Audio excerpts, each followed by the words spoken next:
اللي ما يربوه أهله يربوه الناس، وأنت ما أنت والي آدم جيت يعني تبي تسيطر على الناس، تبي تتحكم بعيشة الناس. وصلتوا لهذه المرحلة تبي تعيش الناس بكيفك. من حضرة أبوك من يقولوا لك أنت؟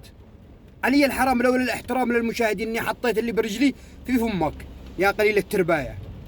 في بعض الناس أقسم لكم بالله طلعوا ينتقدون محمد طاهر سمو 28 سنة مسجون، أولياء الدم عفون عنه، والحين طلعون في منشورات وصفحات قوية يقولون له لا تظهر بمنصات التواصل الاجتماعي. من حضرة أبوك؟ هو ولا يظهروا ببيتكم؟ لا تخلنا نخرج عن الطريق. أقسم بالله العظيم أنتم مالكم إلا باللي برجلي قسما بالله. وإيش دخل أبوكم؟ الناس عفوا عنه ولا العفو كان فيه شروط؟ والرجال احترام لبيت الحقيلي خلى من المنطقة اللي هو فيها من القرية، سافر احتراما لهم.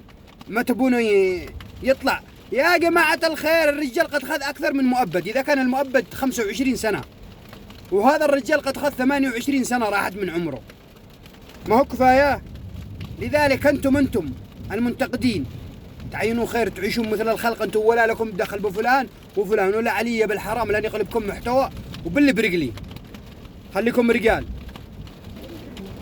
أنت قاعد من هالشاي الأخضر ولا داري وش اللي بقي للرجال 28 سنة بالسجن.